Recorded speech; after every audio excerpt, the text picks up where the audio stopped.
আসসালামু আলাইকুম। এটা আর বলার অপেক্ষা রাখে না যে বাংলাদেশ আওয়ামী লীগ একেবারে কাছা দিয়ে মাঠে নেমে গেছে। আওয়ামী লীগ শুধু একা নয়, তার অঙ্গ সংগঠন ছাত্রলীগ, যুবলীগ তারাও মাঠে নেমেছে এবং এই মাঠে নামাটার গতি প্রকৃতি এবার একটু ভিন্ন।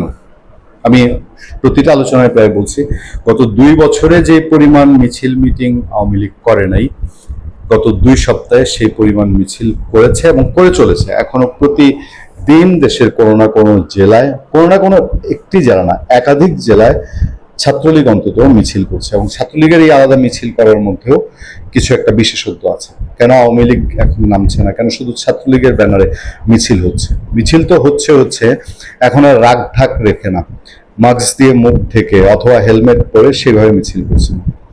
এই মিছিলের জোয়ার বা মিছিলের স্রোতের বাড়ি কিছুটা এসে ঢাকা শহরেও পড়েছে এবং ঢাকায় পড়েছে। ঢাকায় এর আগে আওয়ামী লীগ মিছিল করে নাই তা না, প্রায় 2-3 হাজার লোকের মিছিল করেছে ইউনূসের কলঙ্কজনক শাসন অধ্যায়ের সময়।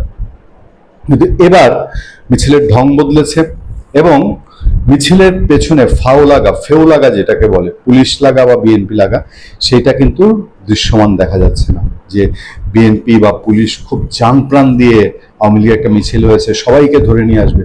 ধরেন একটা মিছিল হচ্ছে 100 ছেলে পেলের, সেখান থেকে ধরা পড়ছে 6 জন 7 জন, বাকি 90 জন তো আপনার তখনও এক জায়গা থেকে আরেক জায়গায় গিয়ে সে মিছিল করছে।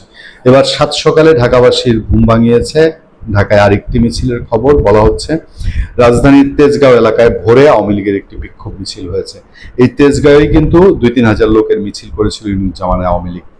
রোববার সকাল 7:30টার দিকে ঢাকার তেজগাঁও গুলশান লিংক রোডে আওয়ামী লীগের কিছু নেতাকর্মী এই মিছিলে অংশ নেন। প্রত্যক্ষদর্শী শফিকুর রহমান গণমাধ্যমকে জানান, সকাল 7টার পরপরই আওয়ামী লীগের নেতাকর্মী লিংক রোডে জড়ো হয়ে মিছিল শুরু করে। তবে এই মিছিল থেকে কাউকে আটক করার খবর পাওয়া যায়নি। বিষয়টি নিশ্চিত করে তেজগাঁও বিভাগের উপকমিশনার ইবনে মিজান গণমাধ্যমকে বলেন, সকাল 7:30টার দিকে একটি মিছিল হয়েছে, তবে কারা এই মিছিল করেছে তা শনাক্তের চেষ্টা চলছে। প্রতিনিয়তই এই আলাপটাই হয়। এর আগে শনিবার সকালে রাজধানীর কুড়িল বিশ্ব রোড এলাকায় নিষিদ্ধ ঘোষিত ছাত্রলীগও বিক্ষোভ মিছিল করে। ওই ঘটনায় 14 জনকে গ্রেফতার করা হয়। এখন ওই একই আলাপ আবারও একটু ফাঁকে শুধু বলে নি যে পুলিশ দিয়ে আওয়ামী লীগ ঠেকানো যাবে না, এটা সম্ভবই না। এটা সম্ভব না।